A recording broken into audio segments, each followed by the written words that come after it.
하나님의 말씀은 요한복음 10장 7절부터 21절 말씀까지입니다.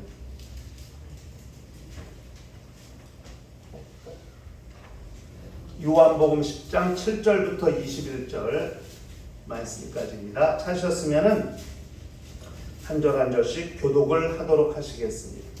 그러므로 예수께서 다시 이르시되 내가 진실로 진실로 너희에게 말하노니 나는 양의 문이라. 나보다 먼저 온 자는 다 절도에 가보니 양들이 듣지 아니하였느니라. 내가 문이니 누구든지 나로 말미암아 들어가면 구원을 받고 또는 들어가며 나오며 꼴을 얻으리라. 도둑이 오는 것은 도둑질하고 죽이고 멸망시키려는 것뿐이요 내가 온 것은 양으로 생명을 얻게 하고 더 풍성히 얻게 하려는 것이라. 나는 선한 목자라. 선한 목자는 양들을 위하여 목숨을 버리거니와 삭구는 목자가 아니요 양도 제 양이 아니라 이리가 오는 것을 보면 양을 버리고 달아나나니 이리가 양을 물어가고 또 해치느니라. 달아나는 것은 그가 삭구니 까닭에 양을 돌보지 아니함이라. 나는 선한 목자라. 나는 내 양을 알고 양도 나를 아는 것이 아버지께서 나를 아시고 내가 아버지를 아는 것 같으니 나는 양을 위하여 목숨을 버리노라. 또 이 우리에 들지 아니한 다른 양들이 내게 있어 내가 인도하여야 할 터이니 그들도 내 음성을 듣고 한 무리가 되어 한 목자에게 있으리라. 내가 내 목숨을 버리는 것은 그것을 내가 다시 얻기 위함이니 이로 말미암아 아버지께서 나를 사랑하시느니라. 이를 내게서 빼앗는 자가 있는 것이 아니라 내가 스스로 버리노라. 나는 버릴 권세도 있고 다시 얻을 권세도 있으니 이 계명은 내 아버지에게서 받았노라 하시니라. 이 말씀으로 말미암아 유대인 중에 다시 분쟁이 일어나니 그 중에 많은 사람이 말하되 그가 귀신 들려 미쳤거늘 어찌하여 그 말을 듣느냐 하며 다같이 어떤 사람은 말하되 이 말은 귀신 든 자의 말이 아니라 귀신이 맹인의 눈을 뜨게 할 수 있느냐 하더라. 아멘.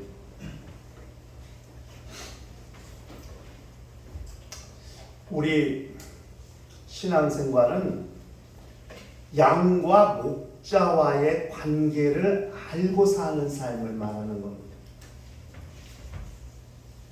네? 아주 중요한 관계입니다. 하나님과 우리와의 관계. 우리나라는 농업국가죠. 대대로 농사를 짓고 사는 나라였습니다. 뭐 요즘은 그 농사를 지어도 쌀을 많이 안 먹나 봐요. 막 농토를 다 메꾸고 다 집을 짓고 아파트 짓고 그러더라고요. 경기 김포평화가 뭐 지금은 없으니까요.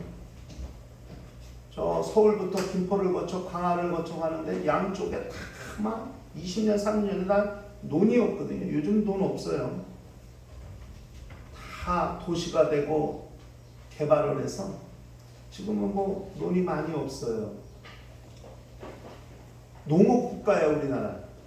그러니까 양을 쳐본 경험이 별로 없기 때문에 양과 목자와의 관계를 이해하는 게 쉽지 않을 수도 있습니다. 그러나 우리 신앙생활은 양과 목자와의 관계를 잘 알면 알수록 영적 생활을 잘 할 수 있습니다. 지금 요한이 요한복음 10장에서 예수를 하나님의 아들이시라고 하나님이 보내신 자라고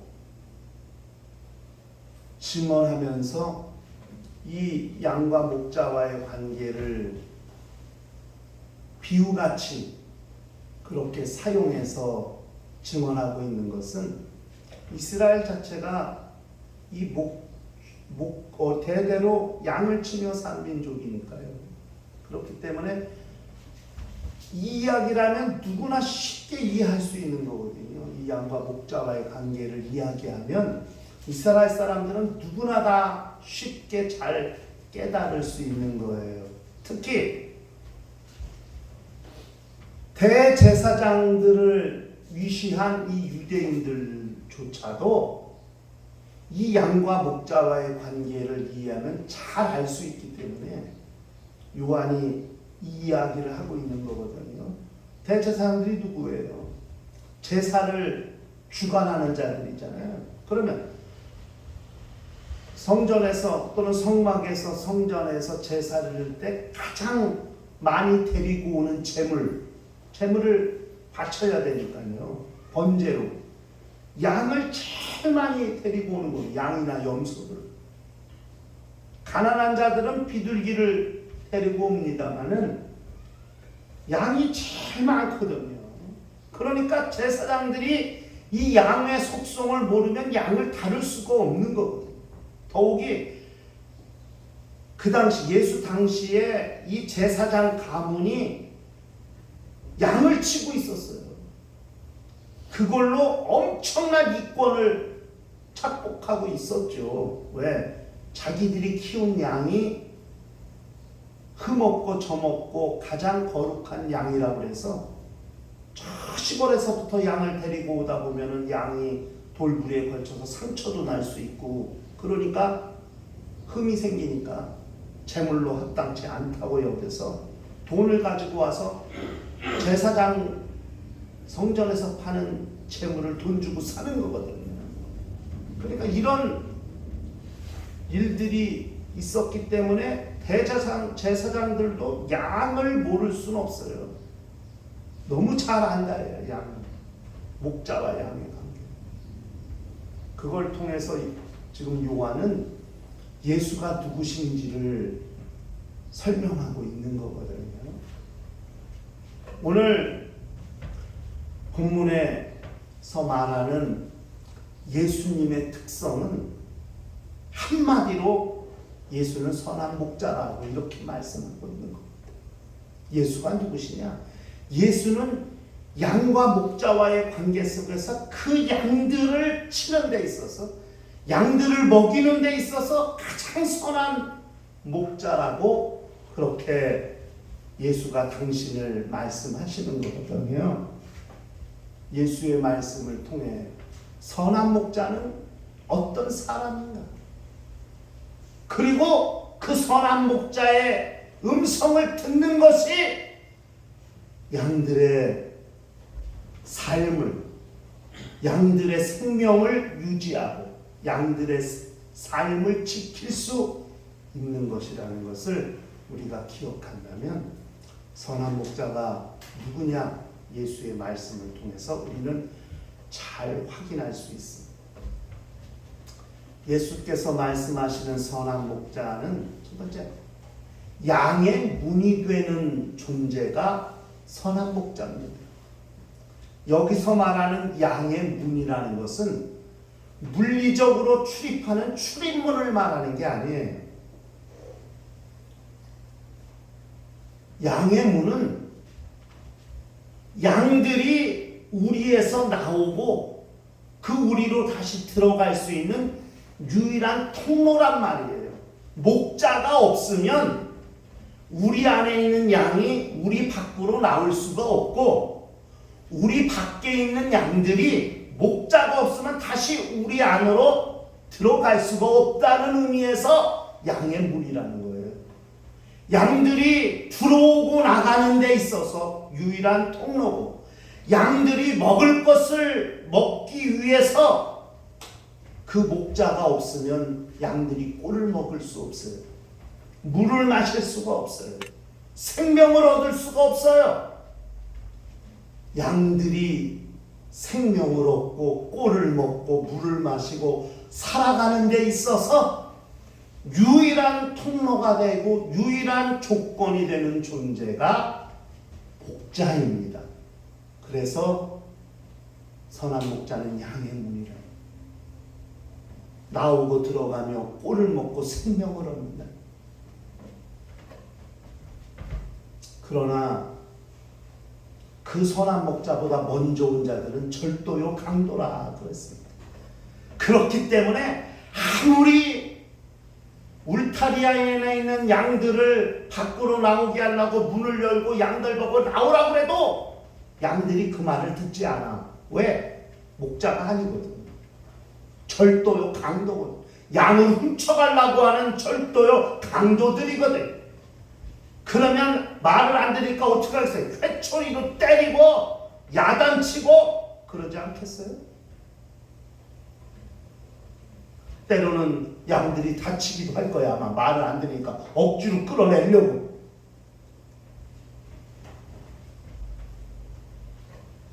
예, 가짜라는 거예요. 가짜. 진짜가 아니라는 거. 오직 목자만이 양들을 우리에서 나오게 할 수 있어요. 또 우리 밖에 흩어졌다가 저녁이 되면 우리 안에 가둬야 되는데 목자가 없으면 양들을 우리 안으로 가둘 수가 없어요. 양들이 사는 데 있어서 가장 필요하고 가장 절실한 존재가 목자예요. 그래서 예수는 나는 양의 문이라, 나를 통해 들어오거나 한다. 굉장히 중요한 겁니다. 영혼이 생명을 얻기 위해서 유일한 문이에요. 유일한 문. 양들이 살 수 있는 유일한 통로, 유일한 문이 목자입니다. 요한복음 17장 3절에 영생은 유일하신 참 하나님과 그의 보내신 자 예수 그리스도를 아는 것, 그것만이 길이에요. 천하 인간에게 구원 얻을 만한 다른 이름을 주신 적이 없어요. 사도행전에 말씀했죠. 사도행. 유일한 통로, 유일한 문입니다. 두 번째, 선한 목자는 누구냐면 양들을 위해서 목숨을 버리는 자가 선한 목자입니다.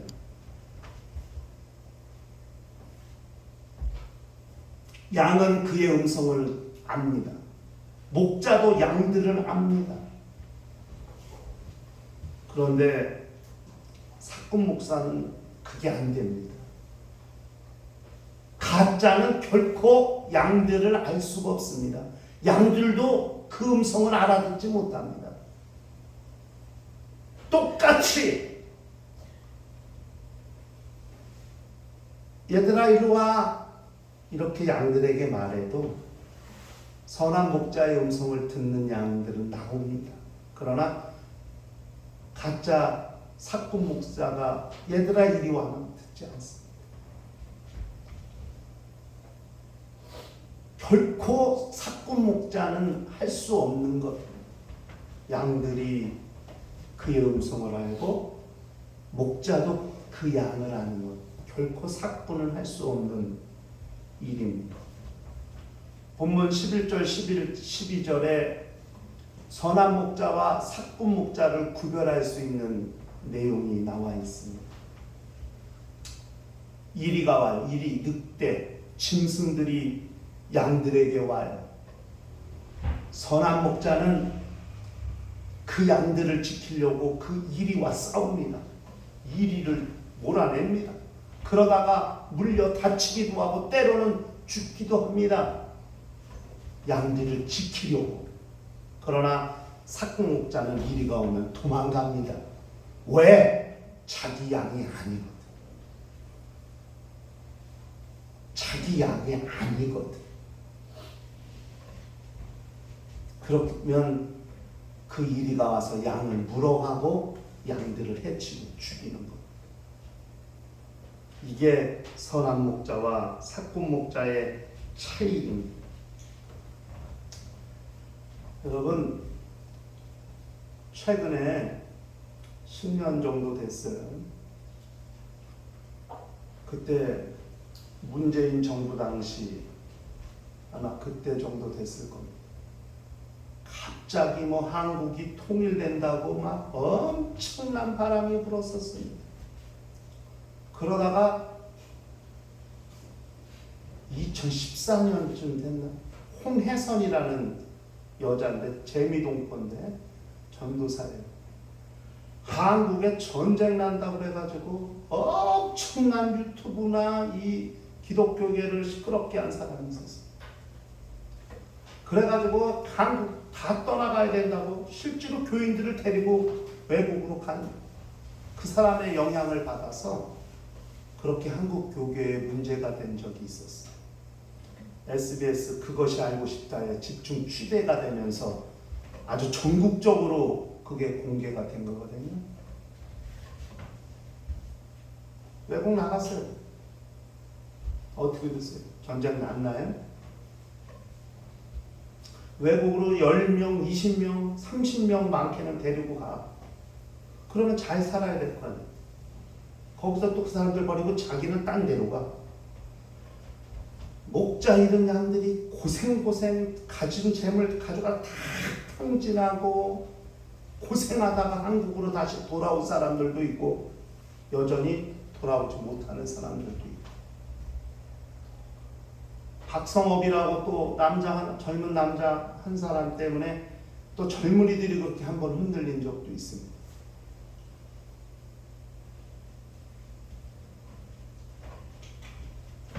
아니 자기 말씀 듣는 사람들은 한국에 있어.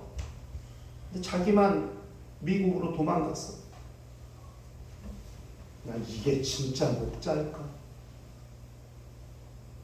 아니 전쟁 나면 여기서 양들을 지키다 싸우다 죽어야지.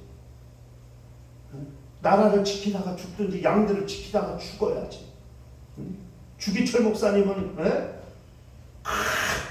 산정원교회 일제시대 때 그런 핍박받으면서 순교까지 하셨는데 통일교육원을 갔더니 어떤 교수 하나가 사진을 하나 보여줘요. 이게 한날 아주 조선아침에 이게 여기가 어딘지 아세요? 여기가 바로 평양의 삼종현교회예요. 그 옛날 조선시대 구한말 때 찍은 그 교회 사진을 이야 감동돼. 선한 목자와 사꾼 목자의 차. 여러분 일평생 10년, 20년, 30년, 40년, 50년, 60년, 70년 말씀을 들으면 뭐해? 왜? 양은 목자의 음성을 안다고 그랬는데 왜 엉뚱한 사꾼 목사의 음성을 듣고 쫓아가냐?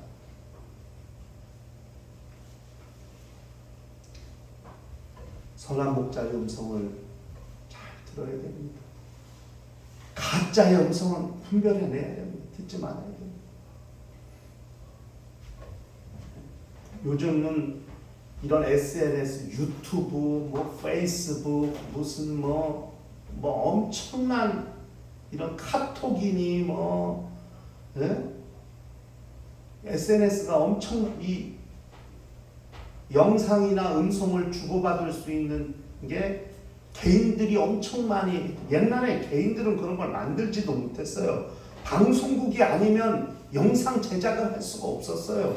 방송 장비가 있지 않으면. 근데 요즘은 이 스마트폰 하나로 다 되는 거 아니에요. 얼마나 편해요. 그런데 편해진 대신에 그것 때문에 오히려 영적인 문제에 영향을 받을 수 있는 그런 것도 넉넉한 거죠. 그 문명의 이기, 좋은 문명의 그런 장비들을 우리가 영적으로 어떻게 잘 활용할 수 있느냐, 이게 중요한 거지. 거기에 영향을 받아서 내 믿음이 영향을 받아서는 안 된다는 사실을 우리가 좀 알 필요가 있는 거죠. 그럼 정신 차려야 됩니다. 아니 그렇게 교계가 맨날같이 다시는 이 땅에 전쟁이 일어나지 않게 해달라고 그렇게 맨날 기도하는데 이 땅에 전쟁 난다고 한국을 떠야 된다는 이게 답답하더라고요. 대단히 답답해요. 이스라엘 같은 나라는 자기 나라에 전쟁 난다면 아마 전 세계에 흩어져 있는 유대인들이 이스라엘로 다 모일 거야. 아마 집결할 거야. 근데 도놈이 이놈의 나라는 어떻게 전쟁 난다니까 나라를 버리고 도망가. 이게 기독교이냐? 이건 말이 안 되는 거예요. 말이 안 되는 거예요. 그런 말은 결코 들어서는 안 됩니다.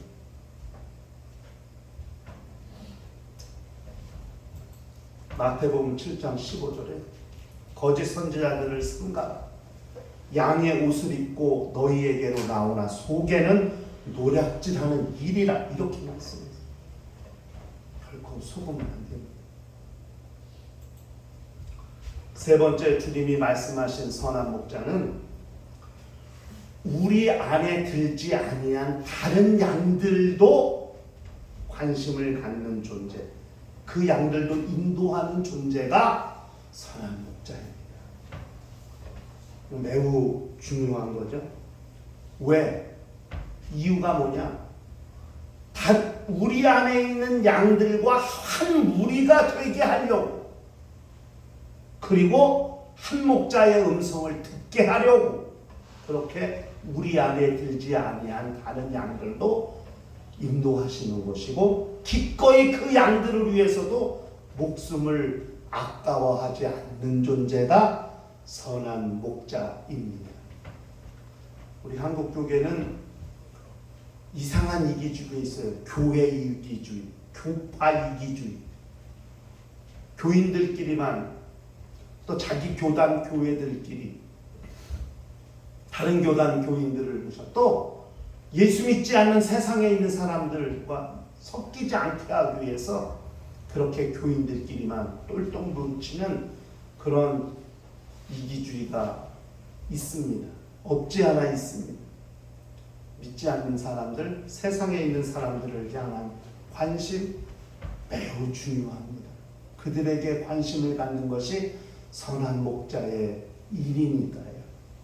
교파를 떠나서 그렇게 연합하고 동역할 수 있는 아름다운 동행, 아름다운 동역은 선한 목자이신 예수 그리스도의 뜻을 따라가고 쫓아가는 일이라는 사실을 우리가 잘 알 필요가 있습니다. 성도 간에도 서로 사랑할 뿐 아니라 믿지 않는 자들에게 복음을 전하고 받은 은혜를 나누고 말씀을 증거하고, 그래서 그들도 예수 그리스도께서 인도하시는 양들의 무리에 속하게 만들려는 거룩한 역사는 예수 그리스도의 뜻을 쫓고 따르는 일이라는 사실을 우리가 기억할 필요가 있습니다.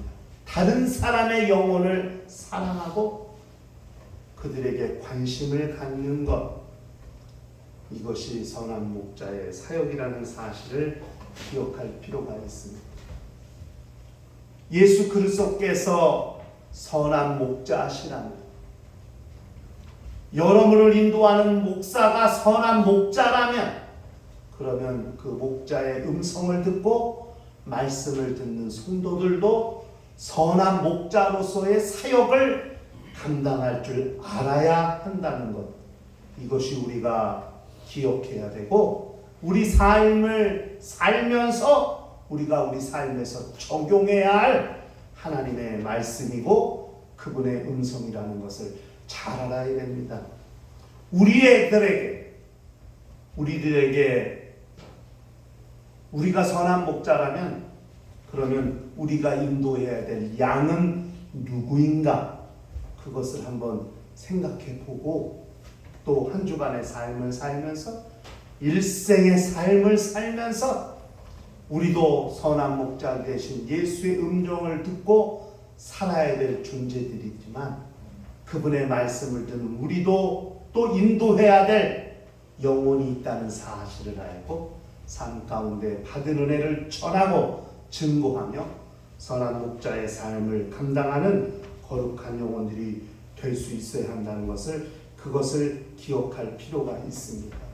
우리끼리 아니에요. 에베소서 4장 3절 4절에 평안에 매는 줄로 성령이 하나 되게 하신 것을 힘써 지키라. 미국 침례교회를 가니까 침례교회, 감리교회, 장로교회, 하물며 청주교회까지 부활절이나 이런 때 다 같이 연합을 합니다. 그리고 성도들이 같이 교제하고 기도하고 말씀을 듣는, 교파와 교단을 떠나서 연합하는. 왜? 예수 그리스도께서 죽으시고 부활하신 날이니까. 그런 연합의 모습, 동역의 모습이 우리 삶 가운데서도 필요하다 생각하시고, 일평생 양과 목자의 관계를 잘 알고 그것을 삶에서 실천하며 사는 거룩한 심령과 가정과 교회가 되시기를 주의 이름으로 축원합니다. 시간 다